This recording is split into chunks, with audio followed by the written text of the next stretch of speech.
They say being a parent is a full-time job, but I already have one of those.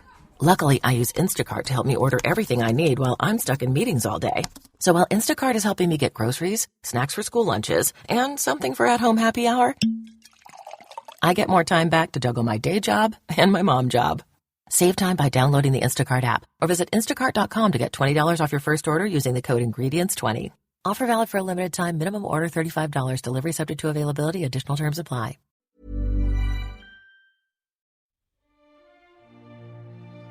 CCP spies, a sorry lot blinded by red-tinted glasses, according to Peter Mattis and Matt Brazil. Matt joins us today to discuss his recent book, China Communist Espionage.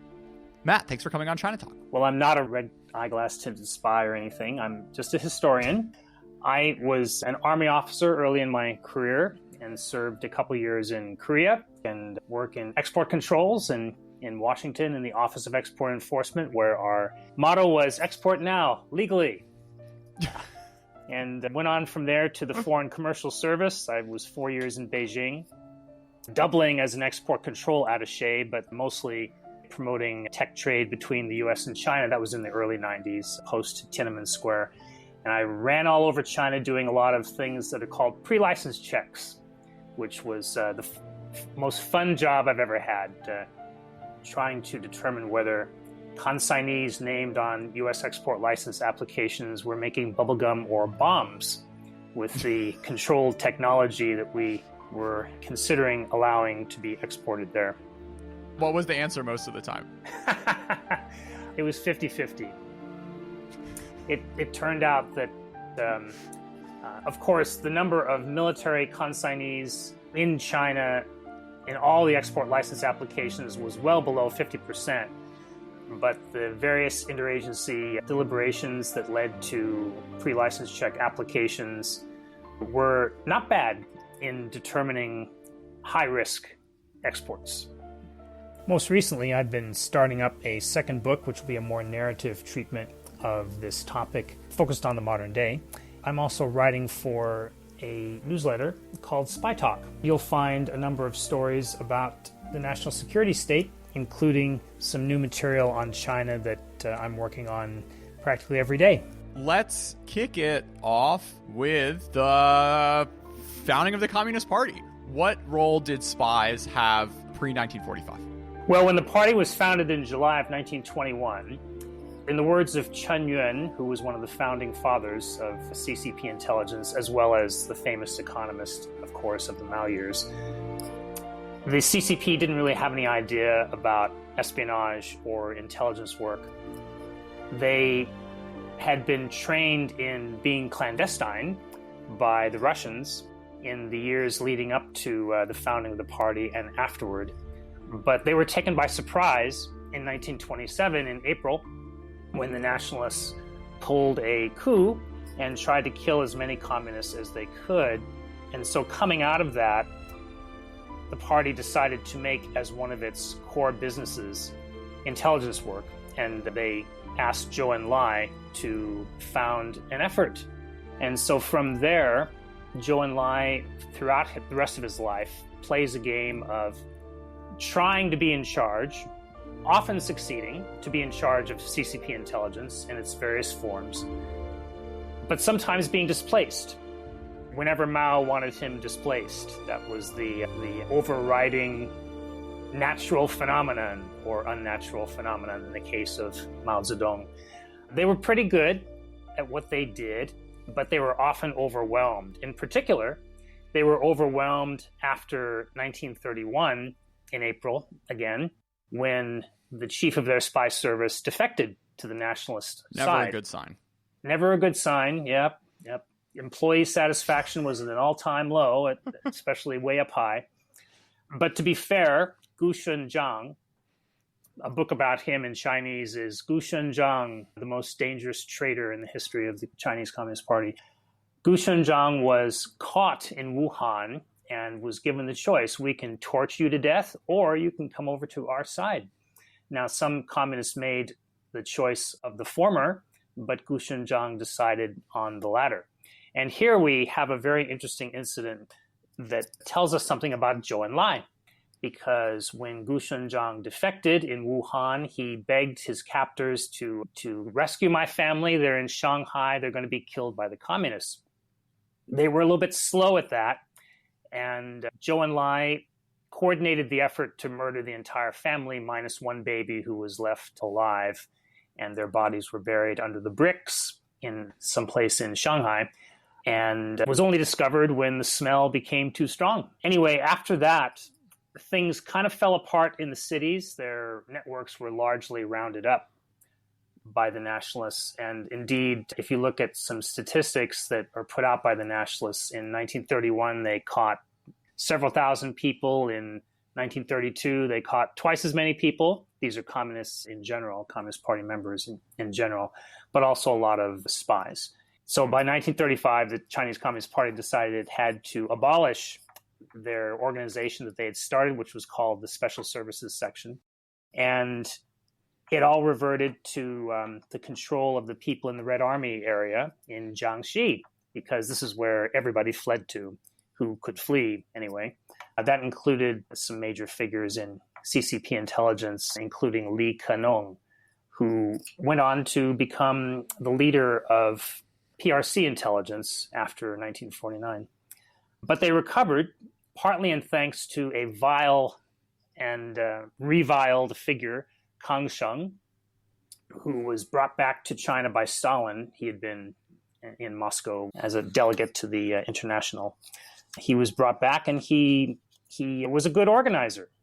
He was also a bastard. He was responsible for carrying out Mao's orders to purge the party during the rectification period in 1942 to 44. I love this detail you have where at some point in 1943, Stalin sends Mao a letter saying, you're overdoing it on the purging. And, if you receive that letter from Stalin, you probably might want to reconsider just how many spies you're actually going to end up catching when you squeeze the lifeblood out of your organization. Yeah, and at that point, too, Mao was getting ready to purge a lot of people in the inner circle, including Zhou Enlai himself and other figures like Bo Gu. So, yes, Stalin decided to crack the whip, and Mao felt he had no choice but to stop, and there was widespread dissatisfaction and even outrage in the party in Yan'an. And Mao actually apologized in several meetings for the conduct of the rectification campaign and the part that was within it that was really crazy, the salvation campaign. So after that, Kang Sheng's star was no longer so high in the sky. Eventually, he was relieved. Let's not forget also that Stalin saved Mao's butt again by persuading him not to kill Chiang Kai-shek when he had him captured in the Xi'an incident, which, would have probably led to the Japanese just taking over the entire country and wiping out the CCP whole hog. That's one of those what-if scenarios that's very fascinating. Yes, I agree that would have been a major risk had he done that. Yeah, Mao wanted to put Chiang Kai-shek on trial and then have a quick execution, but it didn't work out that way. And of course, Stalin's interest was less saving Mao's butt than it was keeping the Japanese out of Siberia, and in other words, keeping them tied down in China. A very difficult situation. One of the things that fascinates me about these early revolutionaries is what tough boys and girls they were. At very young ages, they were doing crazy things. Now, if I wouldn't want to compare them to the greatest generation that we have, like we like to say in the United States, but they went through enormous hardships and crazy sacrifices. Yeah. It's interesting to think about like the life of, Washington and Hamilton and Adams, who basically lived like gentlemen throughout the entirety of the Revolutionary War. Whereas the sort of 15-year arc that Mao and co went through on their path to power. So, what do you think the sort of imprints of all this sort of skullduggery in those 15 years, or actually all the way up to 1949, where they finally emerged on top? Well, one of the lessons was that you have to keep purging. They were purging themselves at Mao's behest throughout the the revolution, starting in earnest in 1931 with the so-called Futian incident, which was really a series of problems in that area in Jiangxi, where Mao was waging war against people who did not accept him as the supreme leader of the movement. And a lot of people were killed. His intelligence organization that he had there, which was a military intelligence / purge organization, was very key in carrying out a lot of these executions and purges. And digging out traitors continued to be an emphasis with the CCP under Mao. It paused for a bit when Mao was displaced just before the Long March. But of course, during the Long March, at the Zuni conference in late 1934, things changed because the consensus was that the military strategy up to that point had failed. We're being slaughtered. We need to go back to a guerrilla warfare type approach. And Mao went out there, and he didn't become the supreme leader there. His star simply rose back to where it had been. But the path was set for him to displace his enemies through further purges that just continued and continued until 1944. How important were spies to the CCP's victory in the Civil War? The Civil War was almost CCP espionage 2.0 because the big purges were over with. Mao had tried his flirtation with the Americans. The Dixie Mission is familiar to a lot of people. In 1944, right after being scolded by Stalin, Mao was hoping to get the Americans to commit to supplying weapons to fight the Japanese and indeed really to fight the Kuomintang once the Japanese were defeated, therefore reducing his reliance on Russia. But that didn't really work out. So the emphasis then was on leaning to one side eventually, with leaning toward Moscow. But also purges were done, and for the moment anyway, and they focused on getting back to basics when it came to espionage. Li Kenong, for example, now, of course, the Japanese surrender in September of 1945 was a bit of a surprise that it came so quickly. And so, of course, the nationalists and the communists raced to occupy Japanese occupied cities and areas throughout the country. And in order to continue the struggle along those lines, they needed more spies inside the KMT. And Li Kenong dragooned a lot of people who had been sitting comfortably behind the lines, being ideologically correct, into going into a more hazardous occupation of being an undercover spy with a secret radio and all that kind of thing, and developing networks and so on. And it worked.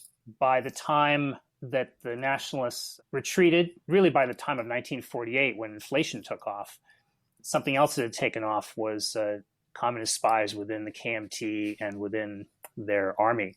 And it's difficult to measure how important that was, but it was obviously crucial to their victory. Sure. Yeah, no, there are different reports of the generals telling them where they're going to march and, potentially killing their own people because they were so dedicated. I mean, sending their own troops into harm's way because of their commitment to the CCP cause, which is a pretty remarkable accomplishment if you're Zhou Enlai. Yeah, I think Chiang Kai-shek's quote in his memoirs was, "There was no space they did not enter." Yeah. So one other character which played a pretty fascinating role is Song Qingling, Madame Sun Yat-sen, over the course of this period. So how did she contribute to these efforts? Well, she was an agent runner's dream, really. She was so well placed, and she had such a Teflon exterior, maybe not Teflon, but she was so unassailable. She could not be arrested, tortured, and disappeared or anything like that because she was the symbol of the original revolutionary movement. So she fled China, actually, to get away from the nationalists in the early 30s, which was planned by an interesting character, this Reina Promi, I think her name was, an American communist who was one of her confidential secretaries. But to get back to the main point, she was in Moscow for several years and then returned to China when the war was about to pick up with Japan. And she lived in Chongqing. She lived in Shanghai first, Chongqing later. And she was somebody who all the foreigners wanted to meet, certainly. Fluent English, of course. Went to Wellesley, I guess. Fluent in English, absolutely. And she was also a social and societal figure sought out by practically all Chinese. It would be really interesting to know more and to see documents and know more about what she actually did. But the things that we do know she did included meeting CCP agents, passing along code books, and spotting and assessing people. So among those that she spotted and assessed and reported on were Edgar Snow in 1934-35 and George Hatem, Dr. Ma Haide.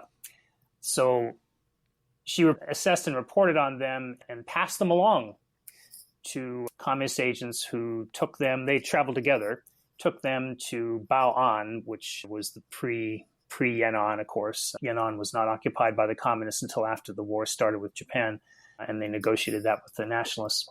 And, of course, that led to what I would call the CCP's first international influence operation of great success, the book The Red Star Over China. Of course. Song Qingling's house you can visit in Beijing. It's right off Hohai. And I mean, she's worth the whole podcast in and of herself. She married Sun Yat-sen because she wanted to be involved in politics. And this was the way to do that if you're an active woman in, 1910. And what a remarkable life. But anyways. Yeah. And she didn't become a communist until she was on her deathbed. Her cover, if you will, to maintain international credibility, both for her and for the Communist Party, so that we could show that we are not just a single monolithic party. We have the cooperation of other elements of society. Her cover was to be a non-communist, but she, of course, was thoroughly into the communist cause. So, okay, congratulations, Mao. You did it, 1949. Let's take us up to the Cultural Revolution. So how did things go for the Spies in this period? That was very difficult, but I want to briefly comment on the interim. So China went through a period of, again, lots of purges, looking for enemies within, and indeed there were plenty of enemies within. There were leftover Kuomintang troops and spies and bureaucrats and so forth. And they were dug out during numerous campaigns starting in 1950. The Korean War against America didn't help with that spirit very much, of course. But during this time, the intelligence agencies, it took a while to start their foreign intelligence agency, the investigations department, for different reasons, partly the Korean War, partly illness of Lee Ka-nong, who was recognized by everyone as the person who should lead that effort. But he nonetheless led a scattered effort throughout several agencies, including the military before that. And then interagency coordination and standards building began in earnest and continued all the way up until the Cultural Revolution. Lee Ka-nong fell and had I think it was an aneurysm. But anyway, he was disabled for the rest of his life after 1957 when he had that accident, which was damage to his brain. And in 1962, he died. But he was succeeded by people from the revolution, notably Kong Yuan, a longtime revolutionary, and the man who was married in a double wedding ceremony with Deng Xiaoping and his wife. But when the Cultural Revolution comes along, these people are all targets. Now, why on earth would Mao Zedong want to target these people? That is a question that he gave a bad toast at Deng's wedding, clearly. You never know. If only we had the transcripts. But the crux of the matter seems to be that the far leftists believed that there was all sorts of evidence against people they wanted to target, held by the investigations department. And so one of the first things that happened was that, just like every other bureaucracy in the Communist Party, in the PRC government, factions, Red Guard factions, immediately arose. And they started fighting over whether or not, first arguing, then fighting, over whether or not to release what Jiang Qing, the leader of the left, called black materials. And these black materials partly were black materials that showed that she was not a very diligent revolutionary herself, things she wanted to suppress, but she was, in the main, looking for evidence against people that she wanted to do away with for various reasons, including not being totally on side with Mao's leftist program and her support of it. Before we go on. So in the purges, I love how there was some guy who used Shenmi Juyi. So like, I don't know, like mysticism as a way to find spies, which is never really a good sign for the professionalism of your intelligence organization when this is what you're falling back on. So Matt, let's talk about Shenmi Juyi, or the mysticism strategy when it comes to unearthing spies within the ranks. Okay. That started, it would seem, with Kang Sheng himself during the rectification campaign, and in particular the Salvation Campaign of 1943. So in the beginning of the rectification campaign in 1942, Kang claimed that he could sniff out a spy, he could talk to somebody and know whether or not they were a spy. He didn't claim Shenmi Juyi or anything. He didn't claim mysticism, but he claimed that he could tell that a person was a spy simply by spending a little bit of time with them, shaking their hand and so forth. So that led to a lot of arrests. There's a famous line that Kang Sheng said to Li Rui, Mao's former secretary. He wrote about this. Kang Sheng said that we won't need evidence, because Li Rui said, what evidence do we have against these people you're accusing of being spies? We won't have evidence. We will have their confessions. There's a great line, if you've ever seen the movie The Spy Who Came In From the Cold, the bad guy in the movie says to Lemus, we won't need evidence, we will have your confession, almost like he's Kang Sheng. But he continued in this vein. He was thrown out by Mao again after the Marshall Mission was done. In late 1946, he was relieved of his duties and had probably been de facto relieved before that. And so intelligence was conducted in a rational way between 1946 and 1965. But then along comes the Cultural Revolution, and Deng Xiaoping is displaced on the Politburo as the political overseer of CCP intelligence, and he's replaced by Kang Sheng. And then all of a sudden, dozens of people are gone from the leadership. Off they go to labor in the countryside, or maybe worse. And the only survivor is this character, Luo Qingchang, who was a brilliant analyst, was known for his encyclopedic knowledge of the enemy during the Revolution and during the anti-Japanese War, World War II. And he is also a Cultural Revolution beneficiary par excellence. He was close to Jiang Qing and the left, and somehow he survived the Cultural Revolution, and that somehow is really interesting for the modern day, because even now, in spite of the fact that he was a Cultural Revolution beneficiary and would logically have been thrown out by 1979, he survived all the way until 1983, first of all. Deng Xiaoping apparently couldn't get rid of him until there was a reorganization and the Ministry of State Security was formed, and then there was a good reason to chuck him out and put in somebody who was a little bit more professional. But even today, Luo Qingchang remains, he's deceased now, he died a couple of years ago, but he retains a good reputation. There's nothing that can be seen anywhere on the web that criticizes him. There have probably been some things written. I think I've seen one of them, a samizdat type manuscript that criticizes him, which I'm hoping to use in the next book. But other than that, the CCP is silent about his probable crimes during that time. And even though the CCP expelled Kang Sheng, and they expelled many other senior people who turned against their comrades in the revolution, for some reason, he's still a hero. And this may indicate the extent that leftism has not actually been erased in the Communist Party. So now that we're coming closer to the modern era, let's talk about some of the themes that sort of defined the first 30 or so years. You write that autarkic self-reliance policies under Mao after 1949 isolated China's intelligence services, and domestic spying never needed the sophistication required in Soviet or Western blocs. So what did that mean about the sort of professional development of these spies?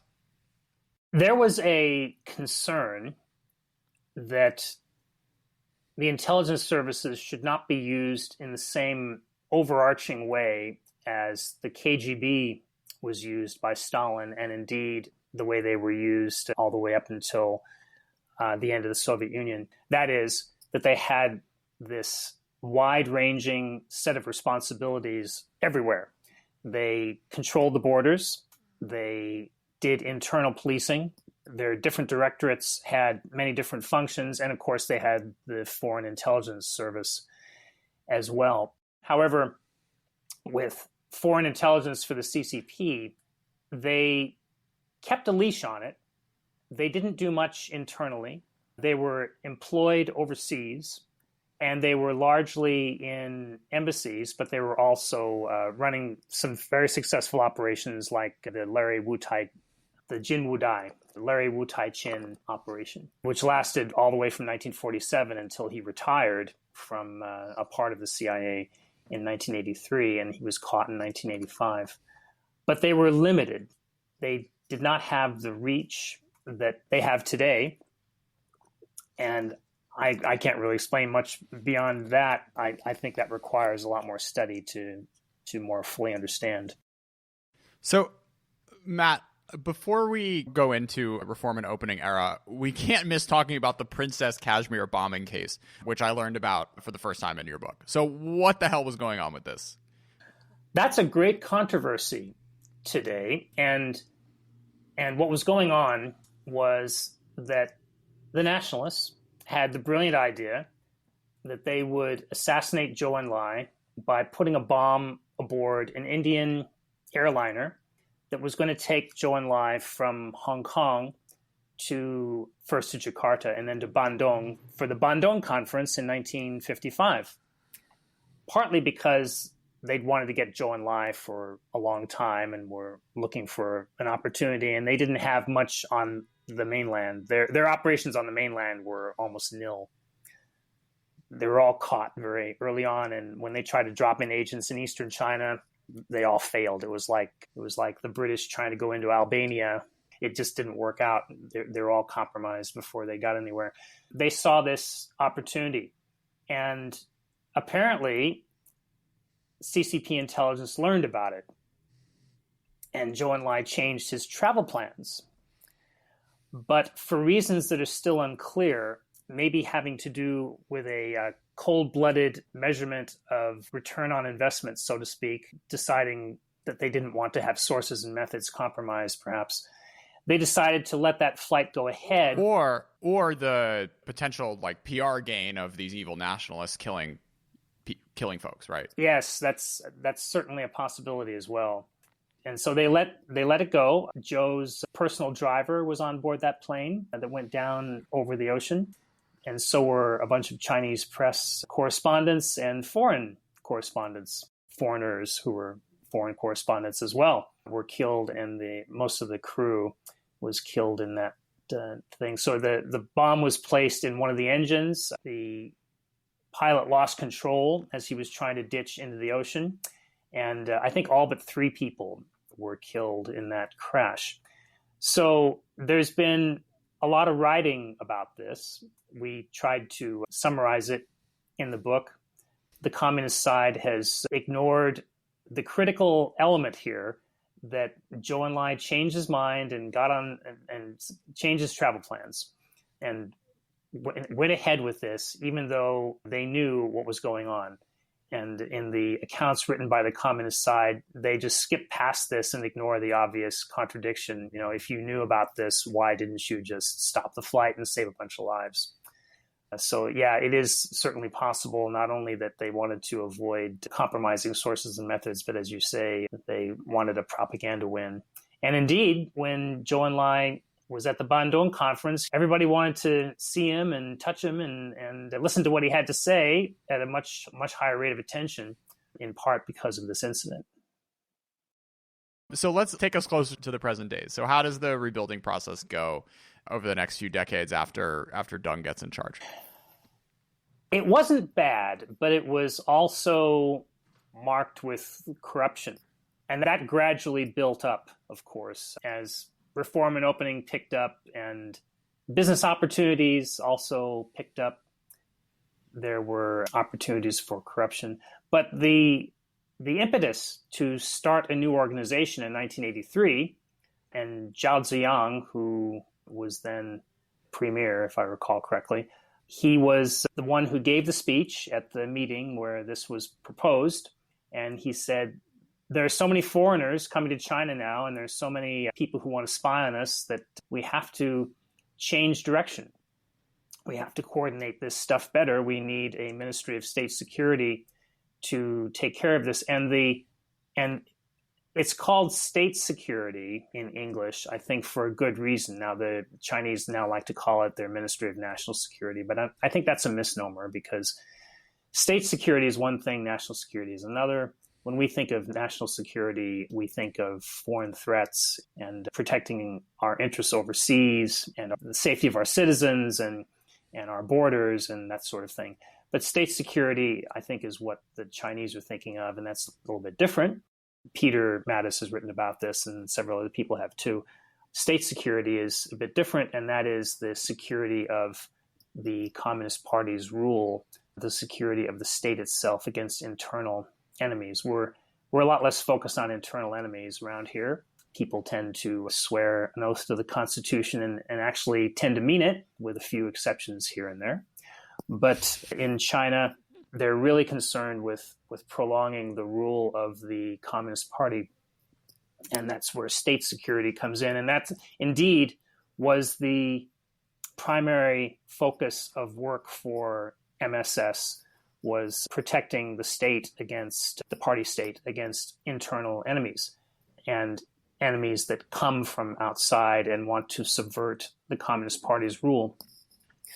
So they did a pretty reasonable job at that. And indeed, going all the way back to the Yan'an period, certainly, areas occupied by the Chinese Communist Party and indeed the People's Republic itself have always been an extremely hard target for foreign espionage, in part because of the social organization that comes with a successful CCP rule over society.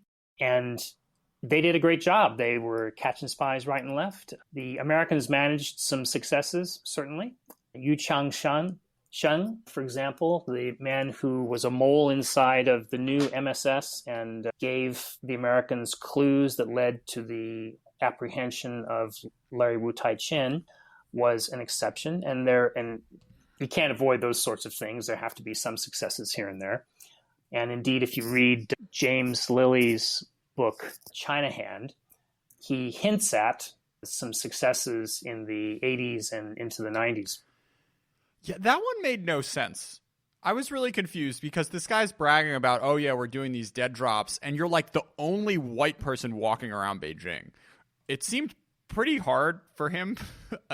I mean, I read that a little bit and was a little skeptical of his claims, but actually, it can be done. I believe that Mr. Lilly was giving us a correct impression, because you've heard the term Moscow rules, and for some reason I've never heard any term like Beijing rules, but there have been successes, and they have to do with adapting to the circumstances. A really good book that I think gets into there have been no equivalents written about China, because for some reason, probably having to do with money, bilateral trade and all that, we don't get very much about China and spying and so forth in public.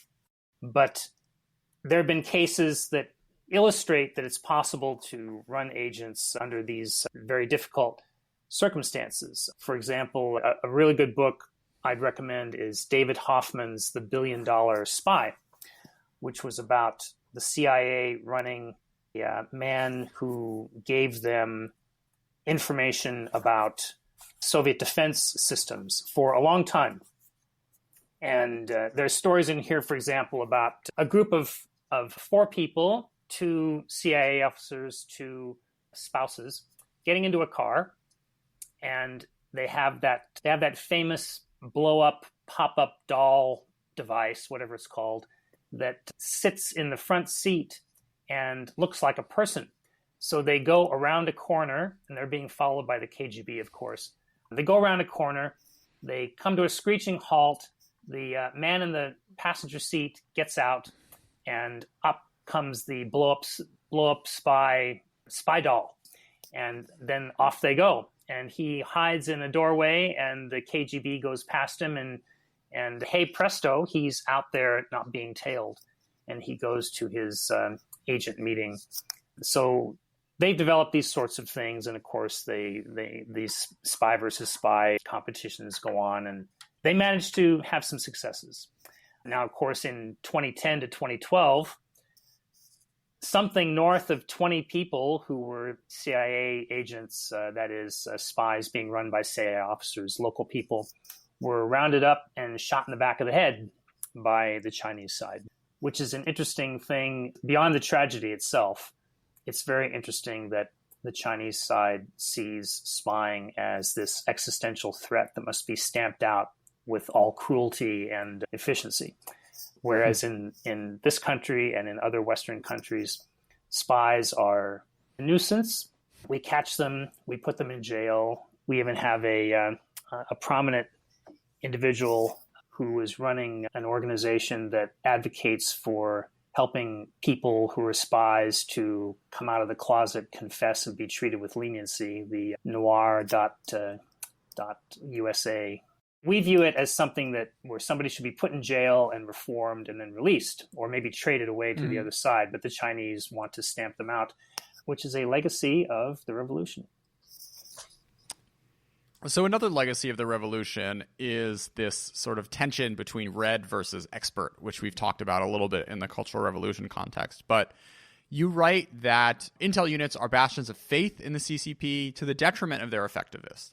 And unlike in the West, where intelligence organizations, for the most part, are sort of positivist and just trying to understand what's going on around the world, the analysis that goes on within the CCP is more Marxist, where the goal is to find stuff that confirms whatever you already believe about your theory of the central global contradictions and how you expect them to be resolved. So how is this dynamic played out?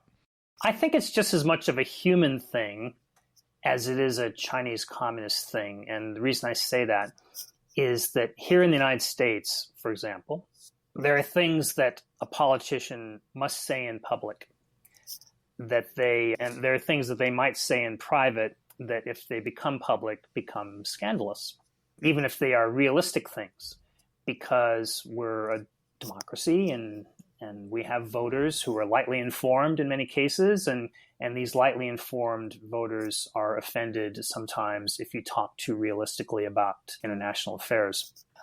But in China, the sort of equivalent, and I don't want to say that they're the same at all, but the human equivalent is that in party circles, Marxist values are sacrosanct. And so the reporting that comes out of the intelligence community has to recognize these sacred cows. They have to recognize the inevitable decline of capitalism, this sort of thing, the triumph of socialist values once people are shown the way. And so when intelligence analysis is done, they have to recognize these sacred cows, and they can't really stray beyond them. However, Peter's done some work where he has found that some of the reporting is done semi-privately. That is, that an analyst will give a minister a eyes-only type intelligence analysis that is a little bit more realistic. As well, what the MSS does is they try to, we have an example in the book, they try to recruit people to write analyses for them on questions that they're interested in, and that isn't always to suborn them and blackmail them and turn them into agents against their own countries. Sometimes it's just to get an unvarnished opinion that they can present as a foreign view. And indeed, I did think that one was really funny. There was some ex-army intel officer or something, and then he was getting like $1,500 checks to write 10-page reports, which 10 other think tanks they could just Google for this sort of information, which, you know, is enough to land you in jail if you are selling that analysis to the party. So everyone, all your listeners out there, be wary of your LinkedIn inboxes, because you never know who might be on the other side of your surprisingly unlucrative consulting arrangement. This is one of the things that struck out to me is like just the fact that how cheap they seem to be for some of these operations. I'm sure they have a budget like everybody else, and they have a quota of production quota that they need to meet, and the budget that they need to fulfill it within. Yeah, it's an interesting situation, and again, it doesn't always mean that somebody's being suborned into and blackmailed into being a traitor. But I would say one thing about LinkedIn, and that is, as an author, I accept all LinkedIn invitations. But I am careful. I don't care if there are 10 MSS agents on my LinkedIn, among my LinkedIn connections, and the things that I post on LinkedIn are intended to be public. You know, they're not intended to be for any select audience. However, of course, I'm very careful about any proposals sent to me. But people don't send me proposals. I think they seem to understand that I'm not in the market for that. So, Matt, let's talk a little bit about economic espionage. You write that the 10,000 grains of sand thing is really not the right analytical frame to understand what the CCP is doing on this regard. Yeah, and just for people who haven't heard this interesting tale, so there was an FBI agent named Palmore, and not agent, but an analyst who was once head of analysis for China. I actually met him once when I was getting ready to go to China with the Foreign Commercial Service. But anyway, his idea, his hypothesis was that, to put it in as sort of a story, was that if the Chinese, the Russians, and the Americans wanted to know about the composition of sand on a beach, the Americans would send in satellites to take pictures. Nowadays, they would send in drones to scoop up some sand. The Russians would send a Spetsnaz team at 3 o'clock in the morning to land on the beach, take some samples, and go back to the submarine and take it off to Moscow. The Chinese would somehow send 10,000 tourists to the beach, and they would have a lovely time, and then they'd fold up their umbrellas and go back to Beijing and shake out their sand, shake out their beach towels, and they'd have all the sand that they wanted. And one of the reasons that he came up with this was Chinese side spies like everybody else when it comes to professional operations. Although they have some missions that are unique, such as technology acquisition. But the thing is that they sort of give a letter of marque from the king. They give a deputization to state-owned enterprises to go out and steal their own technology. And they also do not make it against the law in any way for Chinese citizens to go in for their own entrepreneurial operations, to steal some technology here in the United States, for example, take it back to China and start their own business, or take it back to China and work for a Chinese company. So I think this is where that grains of sand idea comes from. Way back when I was working for the Commerce Department in Washington in the late 80s and early 90s, I hate to date myself. Even then, there was the feeling that U.S. law enforcement and counterintelligence officials were overwhelmed by the number of Chinese people who seemed to be doing these things. And it's been the same complaint over and over again for decades. And for some reason, the people in Congress have decided to not address this topic. And now we have the head of the FBI saying we're opening up the case concerning China in the United States once every 10 or 12 hours. And still we are without sufficient resources, apparently. So this is where that idea comes from. And it's interestingly illustrated in 2 videos put out by the FBI. One of the videos is called Game of Pawns. That's like in chess. Oh yeah, this one was really bad. It was cheesy and it wasn't completely accurate. It was a dramatization, but it does show a process by professional intelligence officers to recruit an American who is in China, which is often the way it's done, because if you're in China, of course, everything's under control. You don't have to worry about counter surveillance, etc. And so that's the professional side, as depicted by the FBI, as they gloriously solve the case near the end. But the other one is called Company Man, another FBI video, starring the same bad guy who was the spy master in Game of Pawns. He also plays the one of the bad guys in Company Man. And this one is about an amateurish attempt by a Chinese state-owned enterprise to steal fireproof glass technology from a company in New York. Let's see, who does glass in upstate New York? Could it be Corning? It seems like it was Corning. And that operation was ridiculous. They picked out some people who were engineers, and they found a guy who hadn't been promoted lately. And without checking his background or taking much time at all, they just gave him a rather blunt approach and said, come to China and get lots of money. Right. And so he reported this, of course, to his corporate security office, and the FBI was brought in, and these two people who were not nearly as clever as they are depicted in the video, were busted by the Bureau.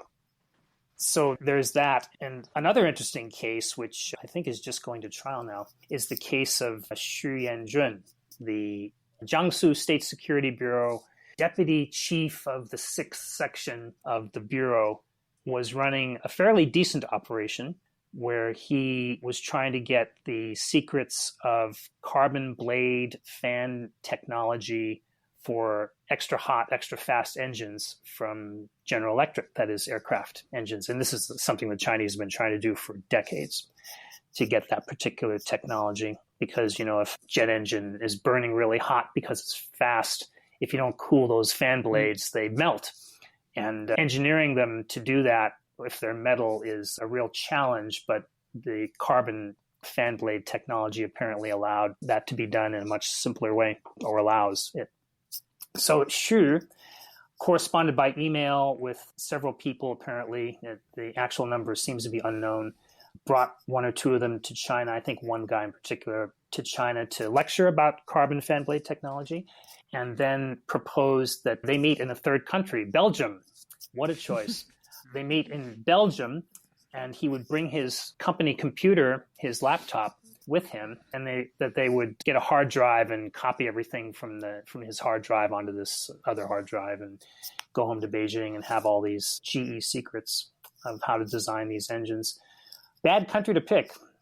Should have gone to Hong Kong, or maybe, I don't know, Malaysia, where there's less of a close intelligence relationship with the United States, because probably this was detected, I think, by our good friends at Fort Meade, Maryland, the NSA.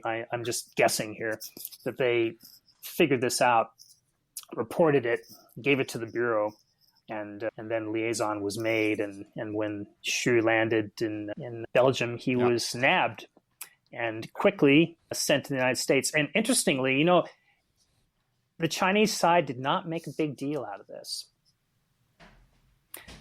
But then there's the case of Ms. Meng, who is the CFO of Huawei, who was caught in Canada and still is yet to be extradited to the US. And there, of course, it's a propaganda feast that's being had by the Chinese side to depict her as a innocent victim and all that, even though there's apparently good evidence of financial fraud against U.S. law. But that's not a spy case. That's something different. So coming back to government-affiliated videos, do you have favorite Chinese TV series or movies that covers the sorts of themes we've been talking about today? Yeah, there are a couple. State Secrets is one of them, which can be found on YouTube. I don't remember the proper names at the moment, but they're easy to find if you search on the Chinese characters 国家秘密, state secrets. Then you come up with a couple of them. One of them is set in the modern day, and it's all about state security officers catching Chinese people who are spying for foreign powers. And sometimes they'll show, for example, a Chinese man talking on the phone, and at the other end, there's another Chinese man, and he's standing in front of the Tower of London, this sort of thing, and giving away secrets over the phone. And the other one is set in, there's several actually that are set in the Revolution. And that's interesting because it reflects what is going on with the discussion in public about espionage. And that is that it's focused on the Revolution, and it's showing people, patriotic people, fighting against the Japanese, struggling against the corrupt, vile Kuomintang enemy, this sort of thing.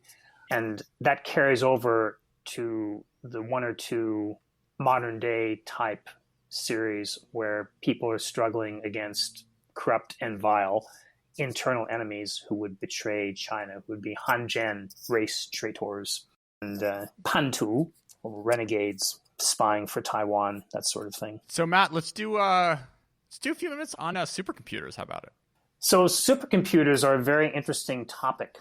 Nowadays, supercomputers are typically constructed using parallel processing, which means that you arrange CPUs, central processing units, made particularly by Intel, but also by AMD, and GPUs, graphics processing units, made most prominently by NVIDIA, although they're also made by Intel. You arrange them in parallel. Arranging circuitry in parallel is something you learn when you first take any course on electronics. And so the bottom line there is that usually thousands of these CPUs, prominently the Intel Xeon 12-core, I think it's called E5 CPU, with 12 cores, that is with 12 equivalent CPUs on the chip itself, are arranged, and they build these supercomputers. According to the website Top 500, 96% of all supercomputers depend on Intel processors. And NVIDIA GPUs also play a prominent role when it comes to artificial intelligence. There are over 200 of these world-class supercomputers in China now, again, according to Top 500. And they're used for many things. They're used to forecast the weather. They're used, particularly if you bring in artificial intelligence and GPUs, the graphics processors, they're used for biomedical purposes to diagnose breast cancer. So this is something that's also used, of course, for military purposes to simulate nuclear explosions, so you don't have to do so much nuclear testing to develop your nuclear weapons. They're used for designing missiles, and they're used in cryptography, in particular to either construct cryptographic solutions to keep your communications secret or to attack cryptographic solutions like NSA does, right? And so supercomputers are now an important element not only in those spheres, but also in chasing after people who have an ethnic profile of some sort, particularly Uyghurs and Tibetans. And so there's been a lot of, not a lot of publicity, but at least some publicity on that score in the last couple of years. And the most interesting essay that I've read lately, there are two of them. They're both in the book China's Quest for Foreign Technology Beyond Espionage that was just published by Routledge. It's edited by William Hannes and Didi Kirsten Tatlow. Again, that's China's Quest for Foreign Technology. It's the most interesting one regarding supercomputers and the use of them in finding Uyghurs, finding a Tibetan in a crowd, is by Dahlia Peterson. It's called Foreign Technology and the Surveillance State. And she documents, using Chinese sources where people have written in China about the glories of NVIDIA GPUs and Intel CPUs, she documents how this infrastructure to track people by ethnicity has been built in Xinjiang. And it gives us a peek, I think, into the future of what China will look like and how this sort of activity will proceed. Back in the Obama administration in, I I think it was August of 2014, they initiated controls because before that, anybody could sell practically anything to any consignee in China, including a military consignee, to build a supercomputer. That included Intel. And these Xeon processors, for example, at the retail level, they sell right now for $800 or $900 each, which is a typical price. Of course, through the channels to computer manufacturers and other big purchasers, they cost less, about half as much probably, maybe $400 or $500 each. Well, you do the math, and $400 or $500 times 1,000 or 2,000 for the number of CPUs that go into a supercomputer is big revenue. And so that was allegedly controlled in 2014, 2015 by the Obama administration, where they required an export license to make such a sale to China that would have to be considered before it was granted. The Trump administration has tried to control it too, but I'm not seeing evidence that the sales have actually stopped. So this is something that requires a lot more study to determine exactly how much of this is going on. Matt Brazil, thanks so much for being a part of China Talk. My pleasure, and I wish you luck in getting fantastic guests or finding something fantastic in Washington, D.C. in the future. Fingers crossed. It's beginning to look a lot like wood. Follow my every step. Take notes on how I crept. I'm about to go in depth. This is the way I greet my season. Here's my ghetto rep. I kept, to say the least, no, it can't cease. So I begin to piece my 2 and 2 together. Got no snowy weather. Have to find something to do better, bet. I said some trap, so shut up that. Nonsense about some solid. I got sick crock if it ain't real, ain't right. I'm like, no matter what the season, forever chill with Smith. I said my fifth. I chill with West and got my reason. So tell me, what did you expect? You thought I'd break my neck to help y'all deck? Oh no, I got other means of celebrating. I'm getting blizzard at Hojo. I got the hoochie waiting. I made it through another year. Can't ask for nothing much more. It's outcast for the books. I thought you knew, so now you know. Let's go.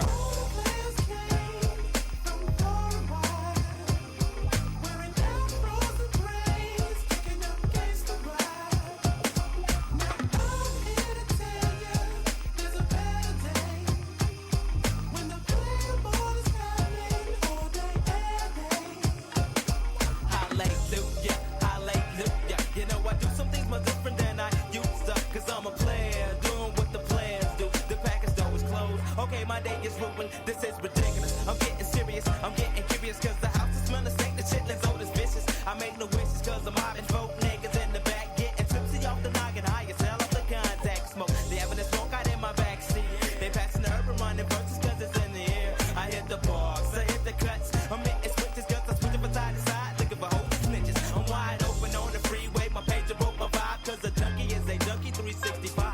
It's just another day. It worked to me. The spirit just ain't in me. Grab my pistol in my own. See what the junkies gotta give me cause it's like that. Yeah, forever pimping, never slipping, that's how it is.